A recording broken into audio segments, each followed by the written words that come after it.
Today we have a session on the confidential computing, solving the decentralization privacy dilemma. Now, today we have an excellent panel of global experts. I will introduce to you one by one. First, we have Case from ING. So he's the IT chapter lead from the Netherlands, right? Then we have Peter Demio, the IBM industry market leader. And then thirdly, we have Richard Brown, CTO of R3. Welcome, gentlemen, to the panel discussion today. Now, before I jump into the discussion, I just give some momentum to the conversation we are going to take on today. As you heard from the opening address from the Singapore Deputy Prime Minister Heng Swee Keat, he mentioned on the Singapore's investment into research in blockchain. And one of the issues he mentioned about is how to link the different decentralized platforms within the blockchain ecosystem, right? So this is one challenge. And during the week, we heard from the panel from some of the world's biggest crypto exchange providers. Their takeaway from the session is that they are okay with the security and keeping the exchanges private. And they will leave it to institutions, bigger institutions, to invest more to address industry issues such as scalability, the cost of investments, as well as addressing the privacy issues.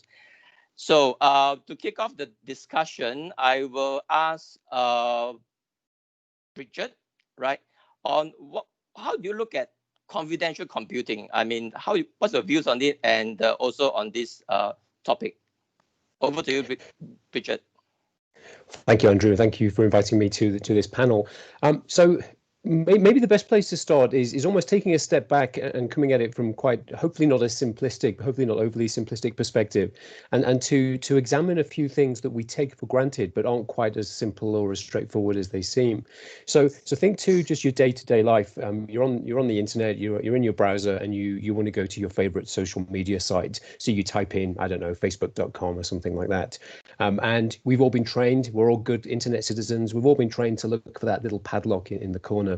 And we see that padlock and we feel happy, we feel secure, we feel safe, because that padlock means the connection is secure.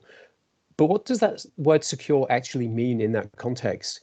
It doesn't always mean what people think it does, because what it actually means is that you really are talking to a site called facebook.com, and because of your experience and various social contextual factors, you know that the social media site Facebook lives at facebook.com, and that padlock tells you that you really are talking to them, and that when your data is moving from you to them and from them back to you, that only you and they can see it. That data is protected whilst it's in motion, and that's what we mean when we think about security on the web. That's what that padlock means. But think about what it doesn't tell you. It tells you absolutely nothing about what Facebook will do with your data once they've received it. And of course, it's not just Facebook, it's any firm. When you send data to them, you can be sure, using standard cryptographic techniques, TLS or whatever it is, you can be sure that that data will be received by them and only them. You can be sure that nobody can intercept it on the way. But you have no way of knowing what they'll do with it. And of course, that causes problems for consumers, because you then begin to worry, is my data being sold? Is it being misused? But it's also a problem for corporates. Imagine now you are a bank who's buying and selling stocks on behalf of your customers. You might want to send your order to an exchange or to a venue operated by some other bank or some exchange. You want to know that those orders are being processed fairly. You want to be sure that nobody can see those orders or take advantage of you. But all you can tell with today's technology is that the data really has been sent. The buys and sells really have been sent to that specific exchange. But you don't know how that exchange is operating. You don't know that there isn't an employee in that exchange who can see your orders and can trade against you. So this problem of protecting data whilst it's in use is almost what I think of as the next frontier. This ability to not only send data to somewhere and know it's only gone to that place, but also to be sure that the only thing they can do with it is what you agreed they could do with it.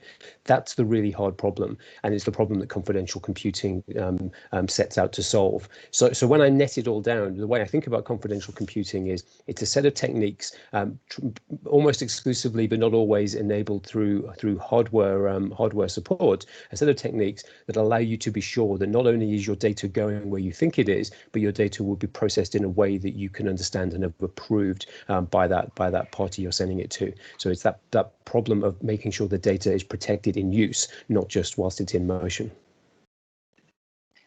Right. Thank you so much, Richard, for your view. Case, what's your take on this?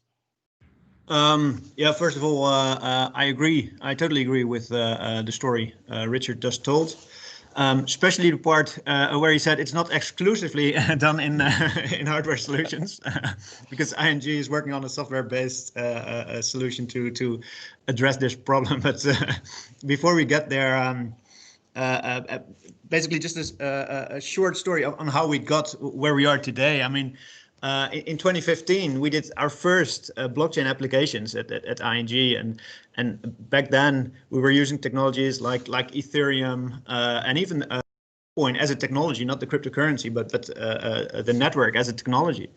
And then basically our first findings when we did these first tests were that the transactions were globally replicated. Every network participant received every transaction on the network, and that obviously was undesirable because we wanted to keep our private data confidential. But it was also caused by the technology that needed this decentralization for the decentralized verification of the validity of transactions, a process we call consensus. So at that point in 2015, we were at a crossroad. We could wait for others to solve this problem for us. The tech providers were working on solutions, and there were things going on, and researchers and universities were working on this. But yeah, to wait for others to solve it, that's just not ING. We're very ambitious when it comes to innovation. We're very ambitious when it comes to technology. So we decided to solve that problem ourselves.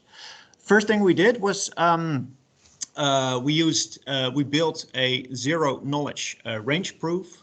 We integrated it in Ethereum back then. It allowed users to generate a proof that a secret number lied in a known range. For instance, you could prove that you're over 18 if some smart contract requires that proof.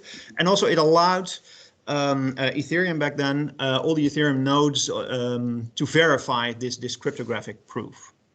As soon as we contributed that to in our ING open source repository. ING believes a lot in open source because it gives you feedback from the community and it helps to strengthen your solutions. And the feedback we got from Vitalik Buterin back then was, it's nice, but maybe you should also want to have a look at bulletproofs, which is what we did, and we also built a bulletproof library. And as time progressed, we also had a look at Zcash snarks. It's the technology that has been keeping Zcash safe and private for many years. And Zcash is a publicly available cryptocurrency. Current market cap, last time I checked, was around 700 million USD. So there's a lot at stake. Which is why we call the technology battle tested. Anybody who wants to give it a go can try to hack it, so to speak. And the advantage of their underlying technology, the Zcash snarks, is that it's also very flexible. So unlike our first range proof, which was a very specific function, Zcash snarks allow any type of operation to be verified in zero knowledge, and that means that statements can be verified, cryptographically verified, without revealing anything other than that statement is true. So, for instance, in the example of a range proof, you can prove your age is in between a certain range without revealing your age, but that holds for any type of operation if you use Zcash snarks. So we're currently working on integrating that in Corda. Because Corda, obviously, as a platform, it allows any type of smart contract for any type of application to be built, and we want that flexibility also to go for our cryptographic solution. That's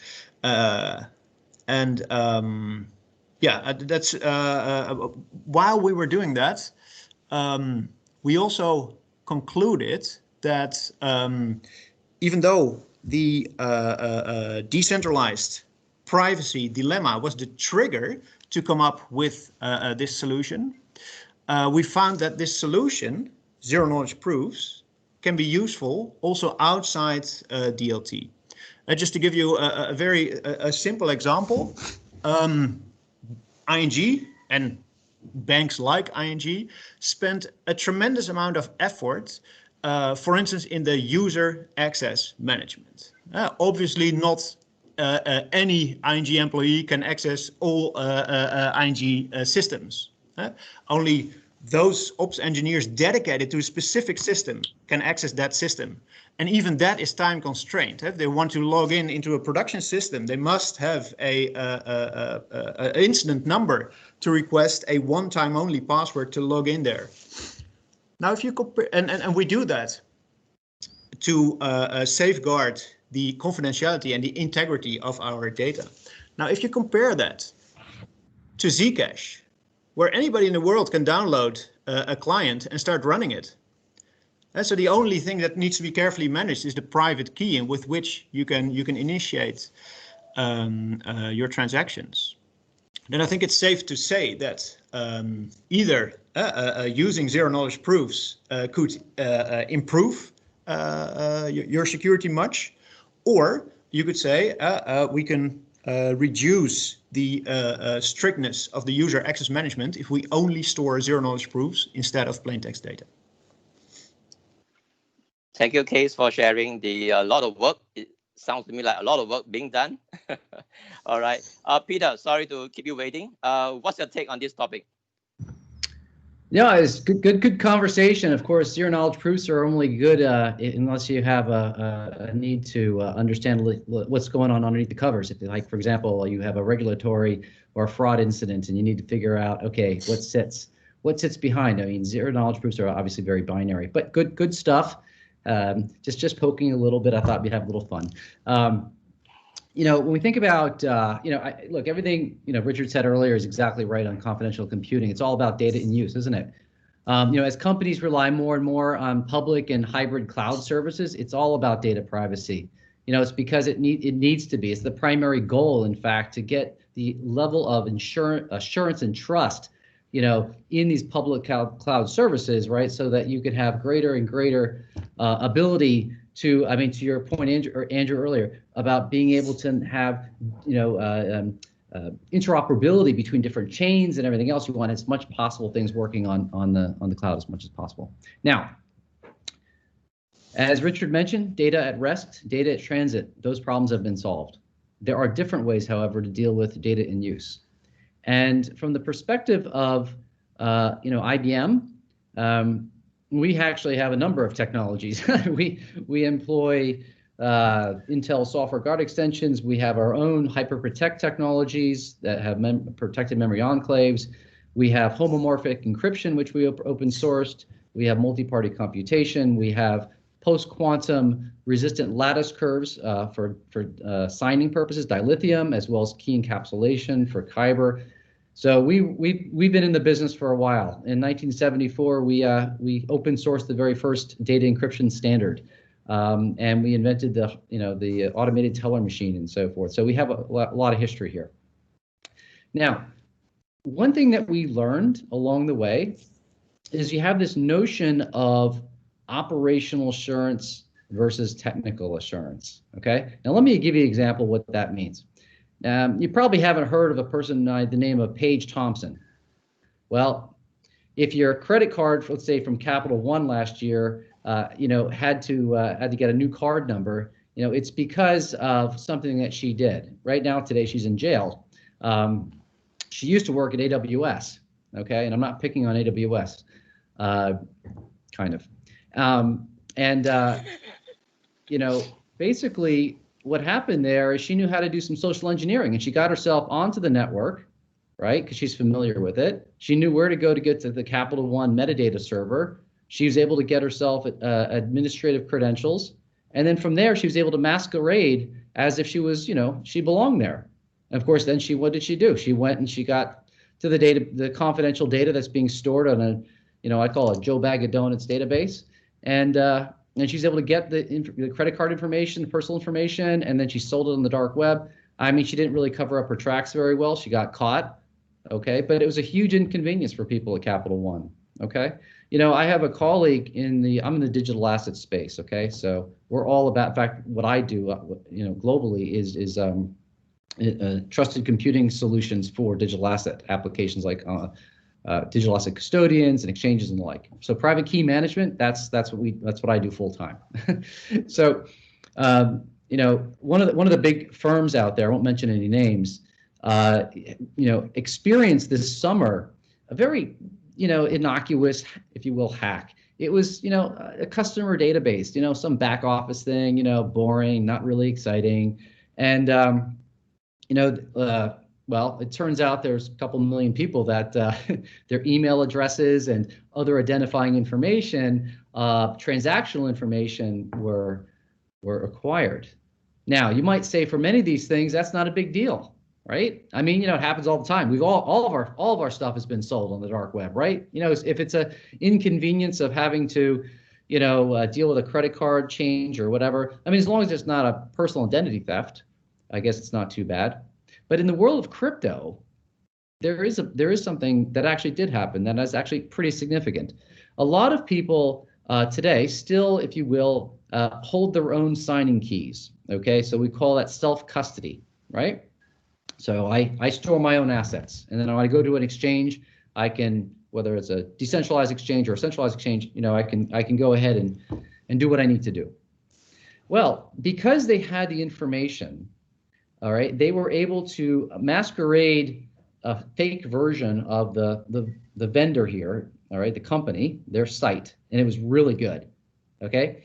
And they were able to send emails to millions of people, and told them that they had that this company had been hacked, which is true, and that they have to go to their website to reset the equivalent of reset their password. All right, so when they did that, well, they went to obviously the wrong website, right? They went to a socially engineered website, and they then gave their what they call a seed, which essentially is your password, if you will, for crypto, and now these this hackers or maybe a nation state, then had the ability to go drain the blockchain wallets, the cryptocurrency wallets of all of these people, okay? And some people lost their life savings. And you look at the site that was masquerading versus the site that's real, and I have to tell you, they look pretty. I mean, I probably would have been fooled, and that's all. It all came from. And by the way, this company now is hemorrhaging, really bad. And it's months later. The point though is that it maybe not be the jewels, but it could be like this innocuous, boring profile data, customer data, market data, statements, that kind of thing, right? And honestly, if you have the ability to access it and then use it, this is where the damage can really occur, okay? And today, in most of the clouds, they have something called operational assurance, which basically says I got policies and procedures in place, making sure that, no one's going to misbehave, especially the administrators, right? But the reality is they still have access because they have to upgrade stuff. They've got to upgrade the operating system, they have to upgrade the firmware, the access to memory, whatever. They can get to the keys, they can get to the applications, and generally speaking, and most of the time they don't, right? Because people, for the most part are honest and they follow the rules and all that kind of good stuff, right? But when you're talking about high net worth, honeypots of data, or in the case of crypto, even, the private keys that you can then access and get lots of money with, okay? Not everybody is so altruistic. And so this introduces this notion of technical assurance. Technical assurance says, all right, hey, we got some hardware, okay? We've got some hardware that's going to get in the way. So you can be as malicious as you want, okay? But we're going to prevent you from accessing the keys, or we're going to prevent you from accessing the applications and the databases that are running in secure enclaves, okay? So an example of what, IBM has, not to make this a commercial, but as an example, in a production environment, there's not even a command line. Like, you can't even type anything, right? If you're a cloud administrator, the only thing you can do is access what they call a REST API. So this is a firm set of activities, right? You don't have access to the memory. You don't have access to the processor state. You don't have access to the operating system. Even the volume dumps or the memory dumps, they're all encrypted. You don't have the keys, okay? And more importantly, a good enclave technology, all right, will be able to have a secure boot, which means that you can store secrets inside of it. And then if you can store secrets inside of it, you can use that to do other kinds of things. Like, for example, when you deploy applications, right, you can make sure that nobody is putting in a backdoor when that's happening, right? So you have your own signing key. You keep your own signing key that says, okay, I'm going to sign the image, and that way I know it's my image. But with a good enclave that's large enough, that has something called a manifest in it, you can actually see what code is actually included in that build. And then you can get a third party to do some kind of attestation or audit or what have you. And that way you know exactly what's being deployed. Okay, it seems like a pretty simple problem, but actually when you have privileged engineers that are running, DevOps types of processes, right? Well, you have a specialized set of individuals, and they're pretty smart, and they probably set up a lot of the security protocols, so they know how to get around them. And if you're just simply hashing this and that, and it's the same, that's all good. They're the same, but what did you just hash? You have no idea. So you have to have the ability then, when you're dealing with confidential computing technologies, to ensure that the stuff you put in there isn't evil, right? And you need to figure out how you're going to do that. And there are different approaches. So, for example, Intel Software Guard extensions, for example, it's a fairly small and compact enclave, which is good. You know why? Because it's a very small attack surface. Okay.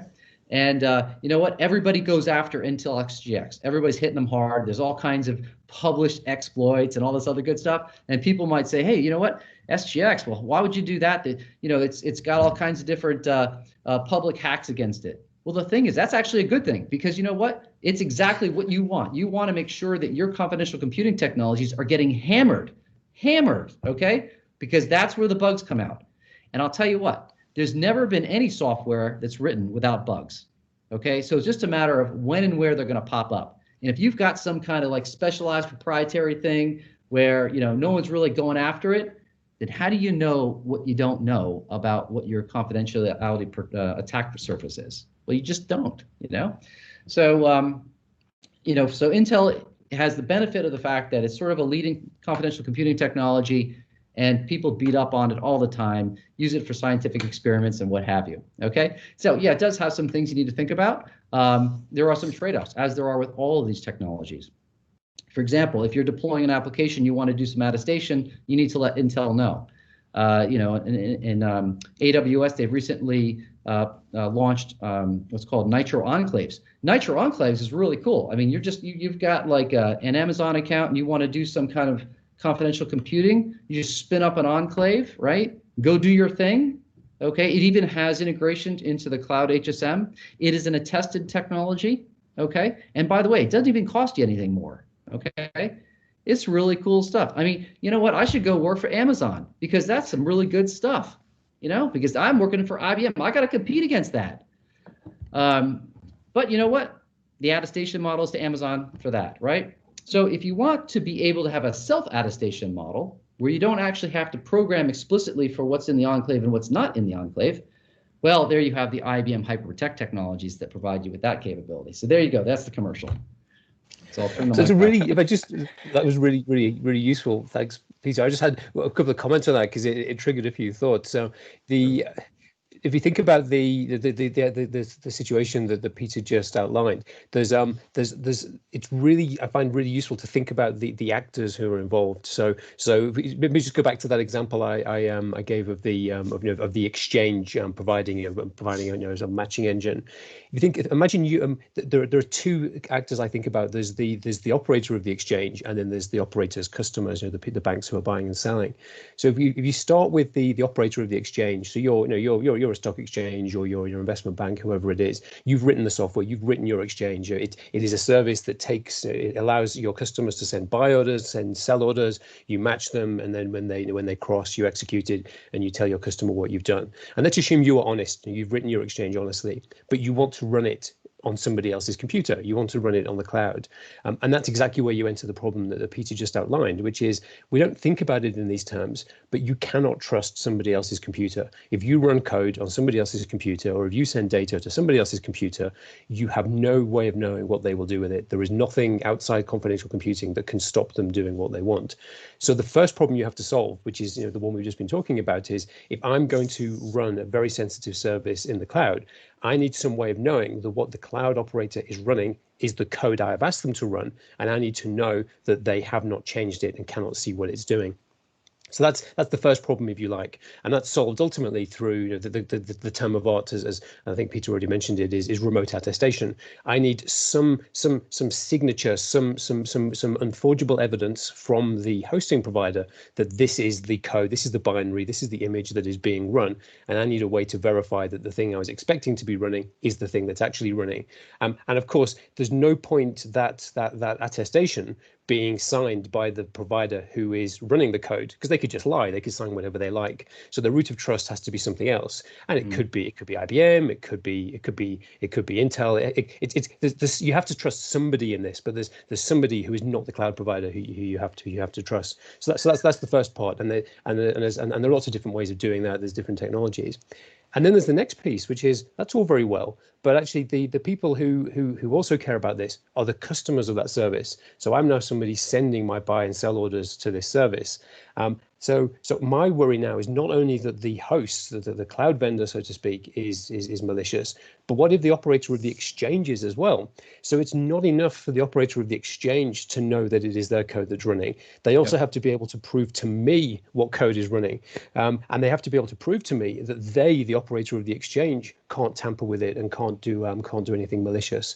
And that's where I think we're seeing a almost not a bifurcation in the market, but we're seeing two different approaches being played out. In some cases, the primary organization that needs this assurance is the operator. They need to know that the virtual machine they've uploaded or the virtual machine they're running is protected because they are the consumer of the service. And there are various technologies for that. We haven't talked about them, but AMD offer a technology called SUV that provides you that.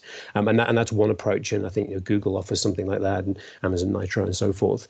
And then there's a second piece, which is where not only does the operator need to know what's running is legitimate, but their customers do as well. And that's to get the commercial in. That's where R3 is focused with our conclave technology, which is presently based entirely on Intel SGX, because SGX provides this ability to attest not that a virtual machine is running, but that a specific program that has been compiled in a certain way is running.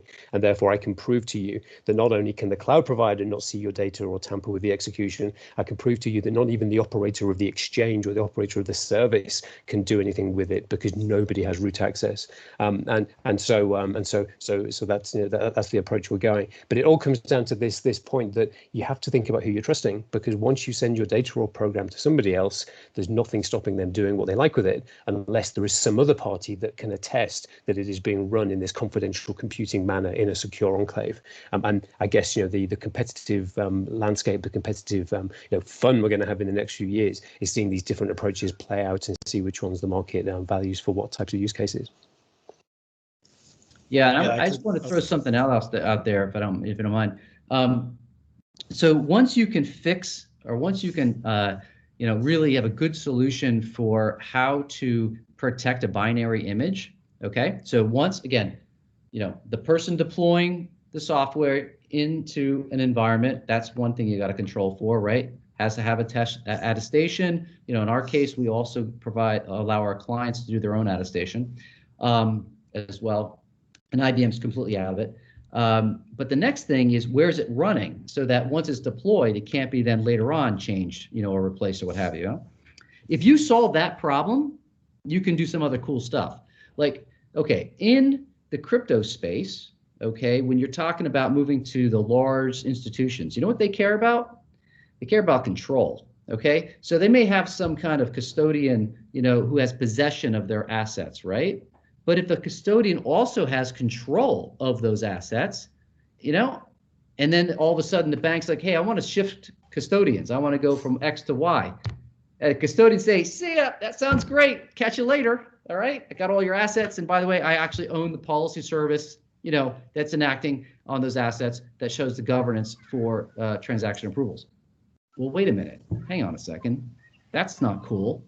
Okay, so one thing you can do, okay, you can get a business process rules engine. Pick your engine. Okay, so Richard, this is some secret sauce for you, man. All right, so you know what? You can define all of the process. You can define all of the workflows. You can do quorums, and you can have individual, custom, bespoke rules for each individual party. And you can do all of this, in R3. Okay. All right. Thank you, Peter, for the and Richard for the contribution. I will move the conversation now from the trusted. Sorry, I'm just looking at the time. Okay, we will move from trusted networks and the trust put on people to a trustless, decentralized platform like your blockchain. So for that, I'll give that to Case, because he has a very interesting, knowledge on privacy in the blockchain. So Case, you want to have a go on that? Yeah, since we're talking about trusted computing here, and I'd like to say that with all these advantages that have just been mentioned, the verifiable computing, so code running in an enclave, being signed and remaining confidential, obviously that's something that's very good for to retain the privacy. But something that hasn't been mentioned yet is a nice side effect of trusted computing is it can also harden consensus algorithms, or it can make them more efficient. I mean, if you go back, one of the most important reasons why blockchains have blocks in the first place is because there's so much overhead in reaching consensus. So you don't, ideally you do that on a group of transactions, which you call a block. And that has to do with all the messages going back and forth in order to verify that the consensus protocol is correctly followed. But what if you can verify that because the consensus protocol has been executed in an enclave and it has been signed? Then you know for sure, and you can make it much more efficient and secure at the same time. I think proof of elapsed time is the most prominent example here. It just could not exist without enclaves. How could you prove that you have been waiting for a randomly assigned time to you, other than doing that in a trusted execution environment? Well, there's one other way, which is the cryptographic way. Zero knowledge proofs, they also use verifiable computation, cryptographically verifiable computation. So like trusted execution environments such as Intel SGX or ARM Trust Zone or others. Also, the cryptographic zero knowledge proofs can be used to harden consensus protocols and to make them more efficient.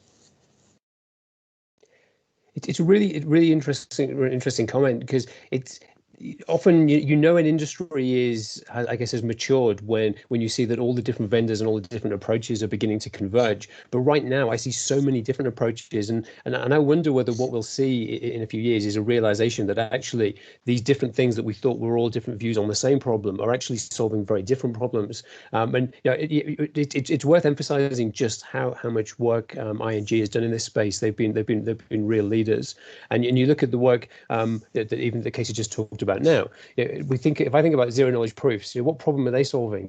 That's solving the problem really of how do I convince somebody else that something is true? How do I convince them that some data I have and some code I have, how can I convince them that I have processed it in a certain way and reveal nothing other than some fact about that? Peter also mentioned fully homomorphic encryption, a big innovation from IBM. That's kind of the opposite, where you don't get to see the data at all, but you're able to operate. It's almost like you've got your eyes closed. You can operate on the data, but you can do what you like. No one can control what operations you're doing, but you don't get to see anything about the results because you're operating on encrypted data. And then there's the hardware techniques where some of them don't allow you to do either. Somebody else is operating on the data, but what they're doing instead is convincing you that the operation they did is the one they were supposed to. And then I guess there's the fourth one, which is the encrypted virtual machine one, where I've got a program I want to run for myself, and I want to be sure that whoever runs it for me can't mess around with it and can't cheat. And that it's sort of. I find it fascinating when you look at what the three major sort of chip designers are doing. Case mentioned ARM. You've got ARM, AMD, and Intel. They're following very different strategies as I see it.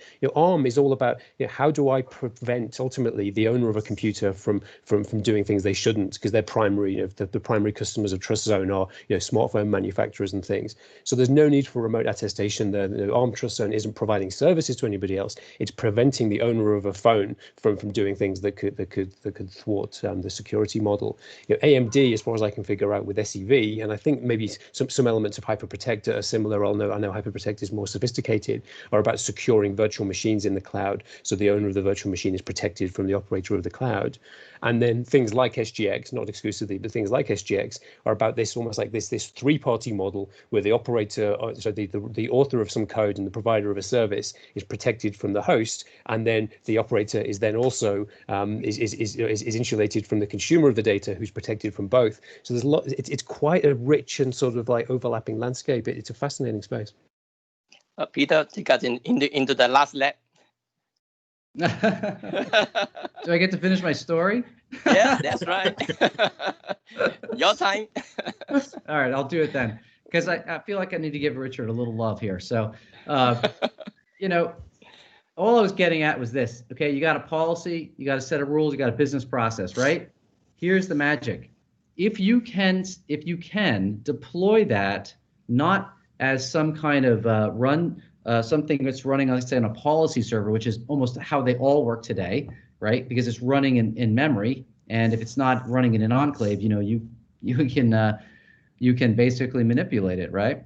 Well, why not set it in stone? Why not take that business process and literally convert it or transform it into a bunch of zeros and ones, make a runtime out of it, make it a binary image, right? And then if you can deploy that binary image, again, using some kind of secure image build process, right, that's fully attested by, let's say, third party, and then deploy that into an enclave, right? Now nobody can change it. Okay, you just have to follow the rules. Even if you're completely evil, you have lack of ability to change the rules.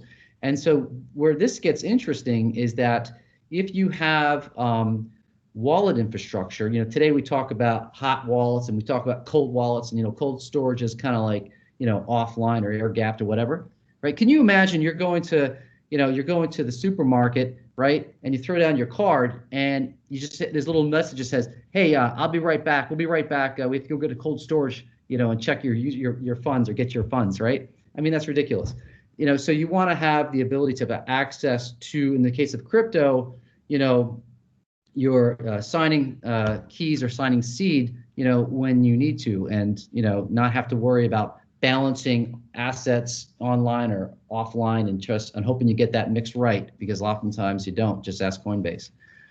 So if you have a confidential computing technology and you have a way in which to ensure that the policy and the governance that is operating on those systems that are running inside of those enclaves, you can actually start then to transition away from having to have, offline what they call cold storage in one place and online stuff in another, right? Because you could just make everything on demand, okay? And it could all be online. It's just not accessible. So it's in a non-accessible state.